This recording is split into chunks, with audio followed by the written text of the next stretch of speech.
100-র বেশি মানুষ নিহত হয়েছে বিএনপির হাতেই 5 আগস্টের পরে, এমন পরিসংখ্যান গণমাধ্যমে দেখছেন নিশ্চয়ই। তার মধ্যে বিএনপির নেতাকর্মীরা রয়েছেন। 3000-এর উপরে বহিষ্কার হয়েছে, 3000-এর উপর বহিষ্কার হয়েছে। এবং আমাকে একটা না, থামার ব্যাপারটা কি দেখেন, বিএনপি তো এই মুহূর্তে রাষ্ট্র পরিচালনার দায়িত্বে নাই, বিএনপি তো এই মুহূর্তে স্টিয়ারিং এ নাই। স্টিয়ারিং এ কিন্তু একটা সরকার আছে। এই সরকার যতই অযোগ্য হোক, যতই অথর্ব হোক, যতই মানে জাতা হোক, আছে তো।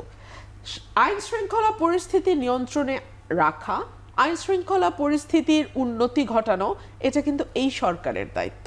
খুব দুর্বল একটা কথা বলে মনে করি যে জামাত ইসলামী যদি বলে যে আমি আমার দলের শৃঙ্খলা রক্ষা করতে পারছি না আইন শৃঙ্খলা রক্ষাকারী বাহিনী শক্তিশালী না হওয়ার কারণে, আমি একটা দল যদি শৃঙ্খলভাবে পরিচালিত করতে না পারি, এই দেশের জনগণ কি আস্থায় নেবে যে আমি একটা দেশ পরিচালনা করতে পারবো?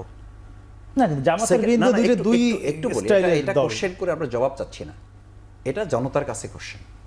সেকেন্ড থিং হচ্ছে, দেখেন আজকে একটা অন্তর্বর্তীকালীন সরকার, নিরপেক্ষ একটা সরকার, সেই সরকারই যদি আজকে চাঁদাবাজ দমন করতে না পারে, সেই সরকার যদি সন্ত্রাসীকে ধরে নিয়ে এসে থানায় আসার আগে তাকে সারাই নেওয়ার জন্য আর একটা গ্রুপ এসে থানা ঘেরাও করে, আমাকে এটা বিশ্বাস করতে হবে যে একটা সরকারি রাজনৈতিক একটা সরকার আসার পরে আমাদের দেশের রাজনৈতিক কালচারে এত সংস্কার আমরা করে ফেলতে পেরেছি যে সেই সংস্কারের সরকারে চাঁদাবাজদের ধরে ধরে সব জেলে ঢুকানো হবে, সন্ত্রাসীদের ধরে ধরে সব জেলে ঢুকানো হবে, মানে দলীয় সরকারের সময়।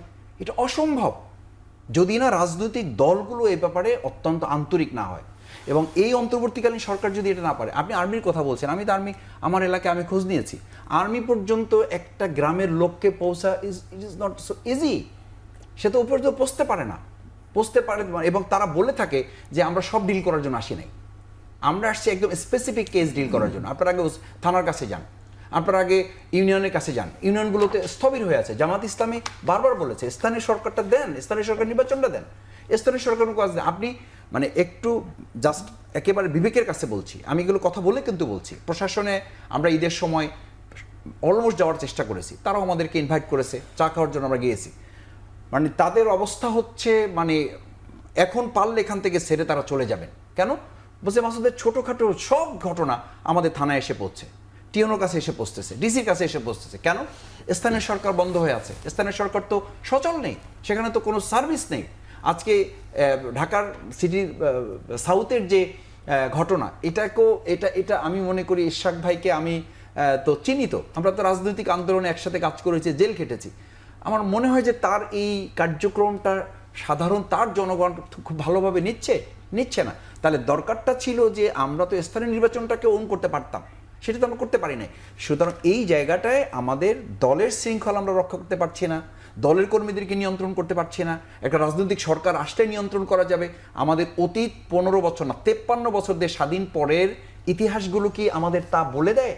আমরা চোখে আঙ্গুল দিয়ে কি আমরা বলতে পারছি যে রাজনৈতিক সরকারগুলো রাজনৈতিক তার দলের লোকদেরকে নিয়ন্ত্রণ শাস্তির আওতায় নিয়ে এসে তাদেরকে ধরিয়ে দিয়ে তাদেরকে সরকারের সহযোগিতা করার ইতিহাস কি আমাদের কাছে আছে? প্রতিদ্বন্দ্বী এই মুহূর্তে মাঠে যে রাজনৈতিক দলগুলো আছে, আপনি কি সেই বিষয়ে প্রশ্ন করেছেন? না, আসামি বলছে বিএনপি প্রতিদ্বন্দ্বী বিএনপি।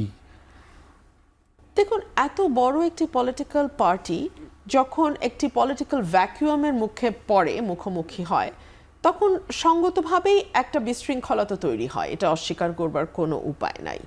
এবং আপনি যদি দেখেন বাংলাদেশে দীর্ঘ 50 বছরের ইতিহাস দ্বিদলীয় ব্যবস্থার, সেখানে বড় একটি রাজনৈতিক দল এই মুহূর্তে মাঠে সম্পূর্ণ অনুপস্থিত।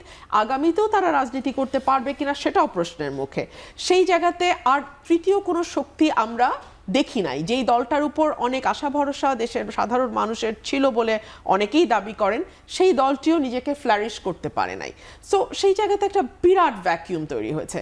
এবং আমাদের দীর্ঘদিনের যে রাজনৈতিক সংস্কৃতি, সেখান থেকে আমরা চট করে বেরিয়ে যেতে পারবো এটি ভাববারও আসলে কোনো কারণ নেই। তবে সার্টেনলি বিএনপির একটা বড় চ্যালেঞ্জ বিএনপির ভেতর থেকেই তৈরি হবে, এটাও আমরা কেউ অস্বীকার করছি না। এবং এটা খুব চোখের সামনে খুব পরিষ্কার দেখা যায়, বিকজ মাঠ একদম ফাঁকা। একটা সময় ছিল যখন আওয়ামী লীগের সঙ্গে বিএনপিকে প্রতিদ্বন্দ্বিতা করতে হয়েছে, এখন আওয়ামী লীগ নেই, পুরো মাঠটা ফাঁকা। প্রথমত আমরা শুনছি ফাঁকা, পরে শুনছি যে বড় বড় অক্ষরে অ্যাক্টিং চেয়ারম্যান সাহেব লিখে দিয়েছেন যে আগামী নির্বাচনটা খুবই কঠিন হবে। ওই যে নিজের সঙ্গে নিজের তাহলে প্রতিদ্বন্দ্বিতা, এই কঠিন নির্বাচনটা কার সাথে কার?